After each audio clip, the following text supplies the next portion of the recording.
തോരൻ ഉണ്ടാക്കാൻ തുടങ്ങാം. അതിന് ഞാനൊരു പാൻ വെച്ചിട്ടുണ്ട്. പാനിലേക്ക് നമുക്ക് വെളിച്ചെണ്ണ ഒഴിച്ചു കൊടുക്കാം.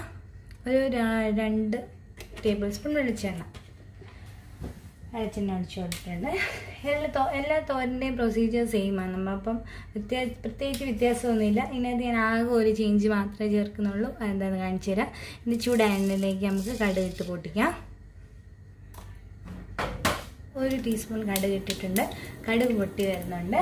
ആ സമയത്തേക്ക് നമുക്കിവിടെ അരിഞ്ഞു വെച്ചിരിക്കുന്ന ചെറിയ ഉള്ളി അല്ലെങ്കിൽ കൊച്ചു സവാള പൊടിയായിട്ട് അരിഞ്ഞത്, കറിവേപ്പില, ഒരു 2 കഷ്ണം വെളുത്തുള്ളി, ഒരു 2 പച്ചമുളക്, 2 വറ്റൽമുളക്, പിന്നെ ഒരു കുഞ്ഞു പീസ് ഇഞ്ചി ചെറുതായിട്ട് പൊടിയായിട്ട് അരിഞ്ഞത്, ഇതെല്ലാം കൂടെ നമുക്ക് ഇട്ട് കൊടുക്കും.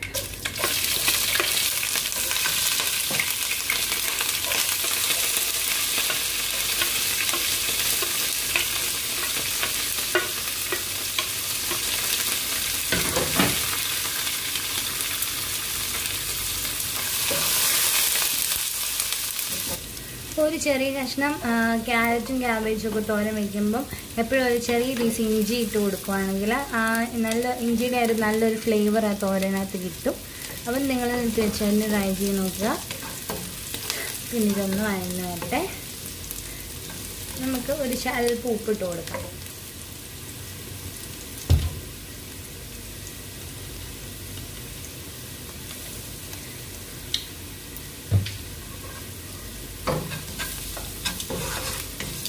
ഇനി ഇതിലേക്ക് ഇതൊന്ന് വഴന്ന് തുടങ്ങിയിട്ടുണ്ട്. അല്ലെങ്കിൽ നമുക്കൊരു പിഞ്ച് മഞ്ഞൾപ്പൊടി, നമ്മുടെ തോരൻ ആവശ്യമായിട്ടുള്ള മഞ്ഞൾപ്പൊടി ചേർത്ത് കൊടുക്കാം. ആകെ നമുക്ക് പൊടി ഐറ്റംസിൽ മഞ്ഞൾപ്പൊടി മാത്രം മതി. ഇപ്പം മഞ്ഞൾപ്പൊടി ചേർത്ത് കൊടുക്കാം.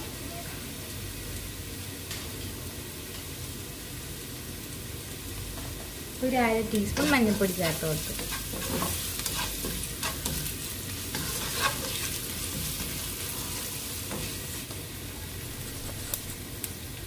ഞാനിവിടെ ഒരു 2 വലിയ കഷ്ണം ക്യാരറ്റും ഒരു വലിയ ക്യാബേജിൻ്റെ പകുതി എടുത്ത് നല്ല പൊടിയായിട്ട് അരിഞ്ഞ് റെഡിയാക്കി വെച്ചിട്ടുണ്ട്. കഴുകി വൃത്തിയാക്കി അരിഞ്ഞ് റെഡിയാക്കിയിട്ടുണ്ട്.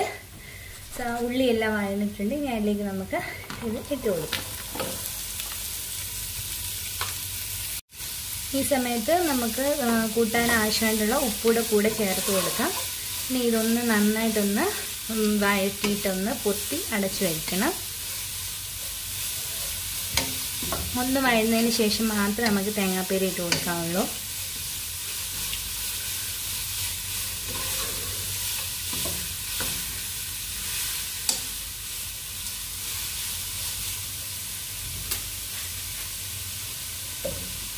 ഇനി നമുക്ക് തോരൻ ആവശ്യമായിട്ടുള്ള തേങ്ങാപ്പീര ഇട്ട് കൊടുക്കാം. ഞാനിവിടെ തേങ്ങാപ്പീരക്കകത്തുനിന്ന് ഇതുപോലൊരു ബോക്സിനകത്തുനിന്ന് ഒരു നിറച്ച്, നമ്മുടെ ഒരു കൈ പിടിക്ക് നിറച്ച് ഒരു പിടിയിട്ട് കൊടുക്കും. ഇനി വേണമെന്നുണ്ടെങ്കിൽ നോക്കുക, നമ്മുടെ തോരൻ്റെ ക്വാണ്ടിറ്റി അനുസരിച്ച് ഒരു ഇത്രയും കൂടെ തോരനിട്ട് കൊടുക്കാം. ഈ ഒരു ബോക്സിന് പകുതി ബോക്സോളം തേങ്ങാപ്പീര നമ്മൾ തോരനിലേക്ക് ചേർത്തിട്ടുണ്ട്. സമയത്ത് ഉപ്പൊക്കെ നോക്കി ആവശ്യാനുസരണം ചേർത്ത് കൊടുക്കാം. ഇനി നമുക്കിതൊന്ന് ഒതുക്കി വെച്ചിട്ട് 2 മിനിറ്റ് ഒന്ന് അടച്ച് വയ്ക്കണം. ഒരുപാട് നേരം അടച്ച് വയ്ക്കേണ്ട. ക്യാരറ്റും ക്യാബേജും ഒക്കെ ഒന്ന് സ്റ്റീമിൽ കുക്കായി വരണം. ഇതൊന്ന് പൊത്തി വെക്കാം.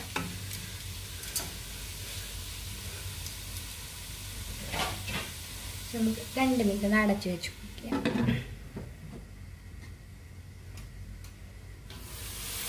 നമ്മുടെ ക്യാരറ്റും ക്യാബേജും എല്ലാം 2 മിനിറ്റ് ആവിയിലിരുന്ന് നന്നായിട്ട് കുക്കായിട്ടുണ്ട്. ഇനി ഇത് അടച്ച് വെക്കണ്ട, തുറന്ന് വെച്ച് തന്നെ ഇളക്കി കൊടുക്കുക. ഒരുപാട് നേരം നമ്മൾ അടച്ചു വെച്ച് തന്നെ തോരൻ കുക്ക് ചെയ്യുമ്പോൾ എല്ലാം തോരൻ ഇങ്ങനെ വെള്ളം പിടിച്ചിരിക്കും. ഒട്ടും നമുക്ക് കണ്ട ഒരു വെള്ളമൊക്കെ പിടിച്ചിരിക്കുന്നത് തോന്നുന്നു, ഒട്ടും ഡ്രൈ ആയിട്ടിരിക്കത്തില്ല. അപ്പം നമുക്കിനി തുറന്ന് വെച്ച് മറ്റേ ആ എക്സസ് ആയിട്ടുള്ള വെള്ളമൊക്കെ ഒന്ന് തോരുന്നത് വരെ ഒന്ന് ഇളക്കി കൊടുക്കുക. എന്നാൽ ഒരുപാട് ടൈം ഇട്ട് കുക്ക് ചെയ്യില്ല, നമ്മുടെ ആ വെജിറ്റബിളിൻ്റെ ഗുണമൊക്കെ അങ്ങ് പോകും. അപ്പം ഇനി ഒരു 2 മിനിറ്റ് കൂടെ ഒന്ന് ഇളക്കി കൊടുത്തിട്ട് ടീ ഓഫ് ചെയ്യാം. ഇനി ഹൈ ഫ്ലെയിമിലിട്ടിട്ട് നമുക്ക് കുക്ക് ചെയ്തെടുക്കാം.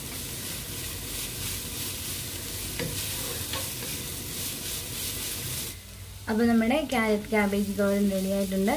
ഇനി ഇത് ഇങ്ങനെ തന്നെ ഒന്ന് പാത്രത്തിലിട്ട് ചൂട് പോകുന്നത് വരെ ഒന്ന് ഓപ്പൺ ചെയ്ത് വെക്കുക. നേരെ എടുത്ത് അടച്ചു വെക്കണം. അപ്പോൾ പിന്നെയും വെള്ളം കിട്ടും. ഓക്കെ, അപ്പോൾ നമ്മുടെ നെക്സ്റ്റ് റെസിപ്പി വരുന്നത് ബൈ ഫ്രോം റീമാസ് ടേസ്റ്റ്മേഡ്.